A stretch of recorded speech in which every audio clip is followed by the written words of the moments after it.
Today I would like to talk about tin tax.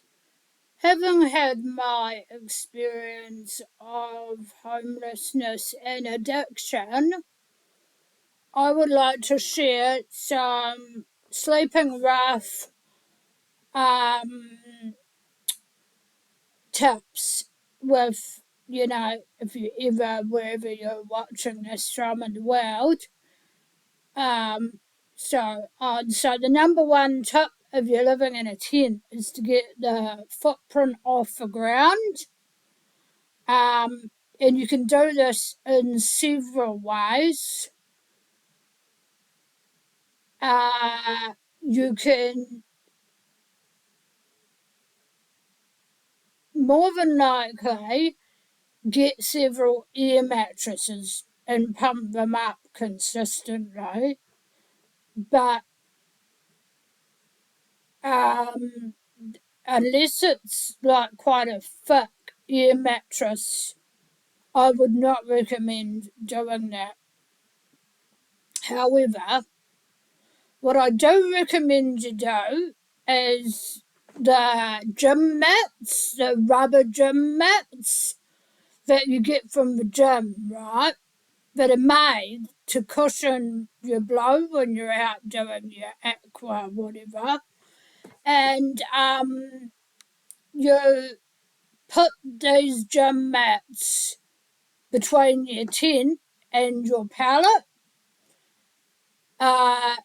Or if you don't have gym mats, because they're not exactly cheap, they're $18 at Kmart, New Zealand, that's for 1 metre.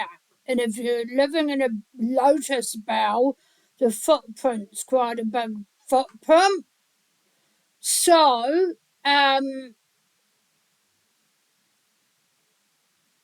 get it off the ground via either air mattresses, which might not work because it has to be really thick and very reliable, so we'll go with pallets. So if you find your nearest industrial area and you've got a scooter or a car, you have a means to pick up pallets. If you have a scooter, what you can do is if you've got a garden cart, one of those green carts, so gorilla carts, what you can do that's really good is you can get your pallets, put them on your garden cart, proceed to your location, tent scout location. I've got several, even though I'm currently housed. In the future, when I move to Canada, if they say, Sasha, we don't want you, I have to come back to Tauranga and I'm going to be essentially homeless. But I'll be nearly 70. I'll be between 60 and 70. So it's a long, long way away anyway. So as I was saying, the aim of the tent, especially if it's a lotus bell tent, is to get it off the ground, because if you have it on the ground, it's just going to rot. And then you're going to be finding yourself having to replace this $1,000 to $5,000 tent, right?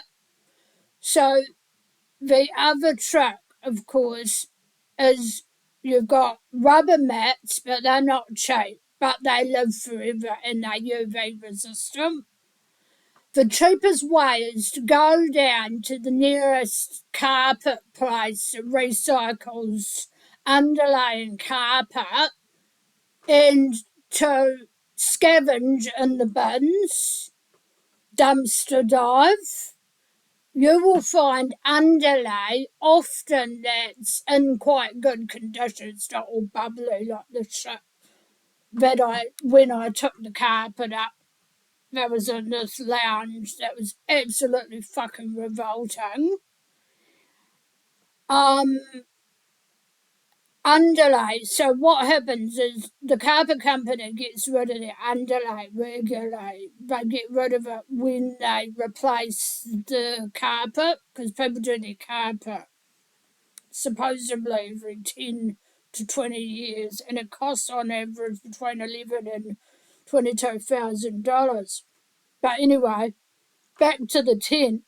So what you do is you want to keep your tent, especially if it's a lotus bell, off the ground. If you put your tent on the ground, it's just going to rot, right? So you're down to rubber mats, the Kmart rubber mats, newspaper, underlay that you can source from a carpet company. Newspaper, I already said that.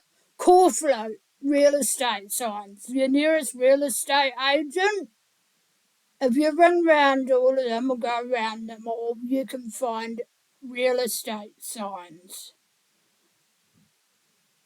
And if you had to, they actually quite good insulators because they're hollow between the layers of the real estate sign. And also what I would do is you don't really need to do it in Tauranga because winters are very warm. You'd need to do it in Canterbury. Is I would double layer your bell tent. So put one inside another. I'd then bell tent inside another bell tent, the same size. And I'd carpet underlay the whole thing. And so those are the things you can use: underlay newspaper, Corflow real estate sign, polythene, which is the shit you put your plastic over your greenhouse, really thick stuff, like very thick. That can also be used as your green tent footprint.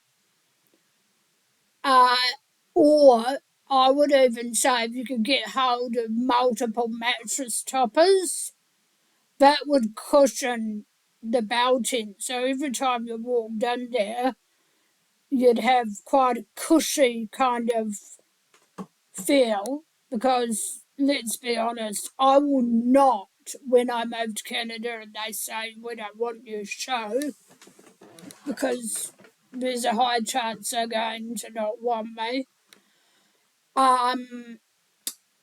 Is oh fuck, what was I saying? I'll be left having to live in a tent. Now it doesn't faze me. I'm not worried about who will find my shirt. Not too worried. But another major security concern is if you're a woman and you're sleeping alone, I would scout out locations that are right by where people live. For instance, I'm scouting locations that are close to Tauranga Hospital because there'll be quite a number of doctors and nurses in my location. So if I got into trouble, I'd probably just yell out, fire! Or, blah, blah, blah. So essentially what you want to do is you want to scout for tent locations in city council regions. So a lot of people that are homeless live on council land. Bit of a grey area legally because they don't get kicked off for kind of just squatting there. Shall we say, it's a grey area. It's not really technically illegal because, well, there isn't a solution to the homelessness issue. That's another discussion that I will not get into because I'll just go off on a tangent about how criminally motivated these people actually are. So yeah, that's what I would do, and So, of course, once you get in the tent, how are you going to live in the tent, right?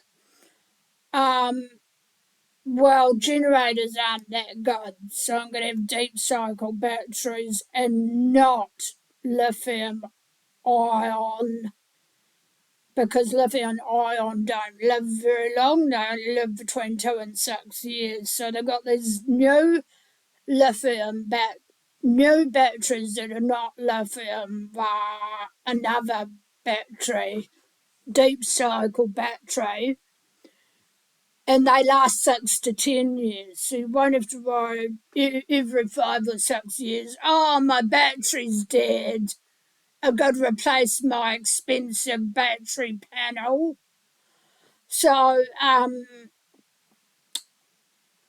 yeah, and I definitely would be very cautious about where you set up. Because obviously, as a female, you want to be quite careful. Um, and if you're somewhere in the middle of nowhere, if something happens to you, well, you're in trouble. No one's going to hear you. So I think I've already scouted locations for the future when Canada just decide, well, you're unemployed, sorry, bye. Because, supposedly they're not making right wing decisions about, oh, that person's a burden to the state or the medical industry. If you try to immigrate here to New Zealand and you have a son who's got autism or has problems, out. Immigration don't want to know you because you could be a strain to the resources. But Canada's a lot more lenient in that department. So I think if I get my shit together now and I do things to help myself, I I am unemployed, right? But the reality is I'm trying to help myself. I'm not I don't actively sit around the house, bum around the house all day, feel sorry for myself, you know.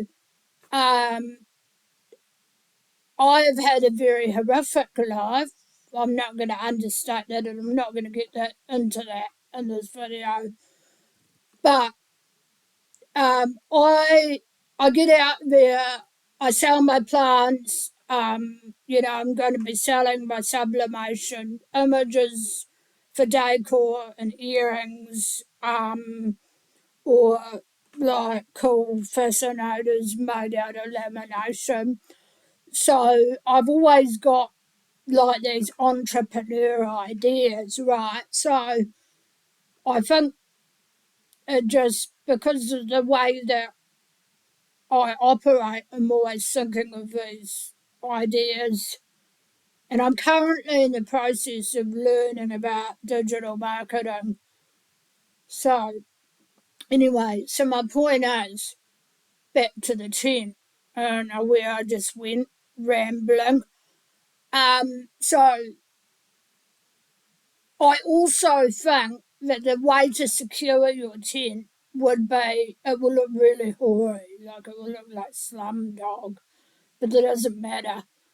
What you could do is you could get core float from wherever, because the real estate companies throw it away. I'm sure if you went over to the recycling centre at Mount Maunganui, you'd find it. And you could glue it to your tent, and then if you glued it to your tent, you could put 2 holes and then 2 padlocks. Essentially, it would be quite difficult for some. They could break in, but not easily, you know. Because you could also padlock through the core float, put a drill through one of your pallets, and you'd have 3 locks, basically, padlocks. Now, don't lose the keys. You have to have the keys in your lock up somewhere. You have to have a spare set of keys. So the other way to secure your tent, of course, is to just lock it like a normal person would do. Which might work, might not, because someone could easily break a small lock. So the other thing that I probably would do if I didn't get kicked off council land is try and find a way for the tent to be more permanent. I could paper mache it, I could fiberglass it, epoxy fiberglass it, polyepoxy, not like, yeah, polyester epoxy. Um, so there's fiberglass, paper mache, your tent. You could concrete it, but I wouldn't recommend that because it looks ugly. And let's be honest, you don't really know what you're doing. So you want to go with something that would mean that in the future, if you had to move your tent for whatever reason, um,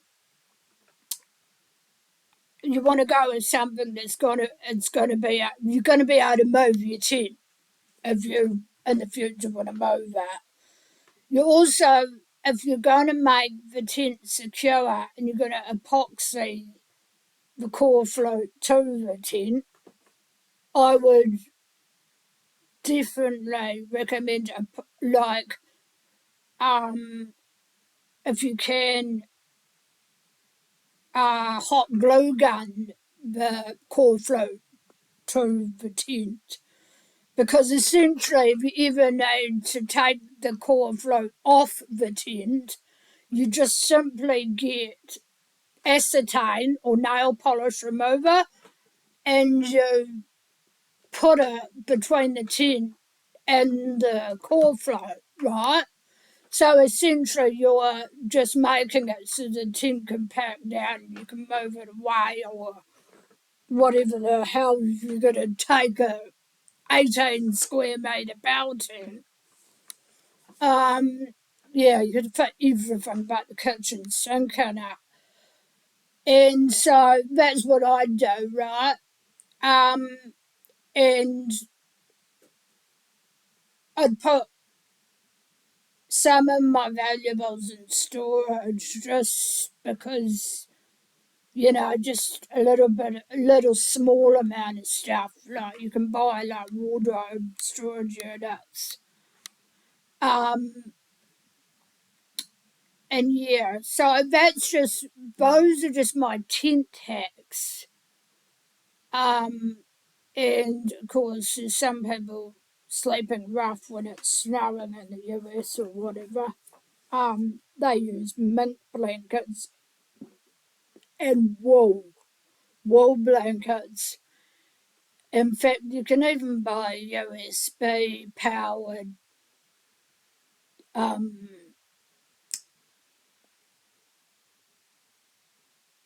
electric blanket. So I don't really think winter's a big thing in Tauranga. I mean, I done winter in Canterbury 10 or 11 years ago, and that was really bad because it was winter. But yeah, it was really cold. It was really miserable. But anyway, so that's what I do.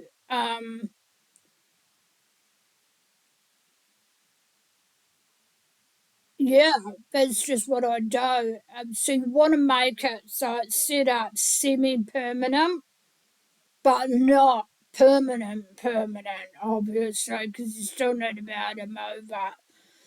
But follow me for some more tips on how to manage sleeping rough or like tenting or living in a tent. Um, because people think it's roughing it, but totally does not get that cold in winter. It's 7 degrees. In Canterbury, it's -3 or 4. That's roughing it. Over and out.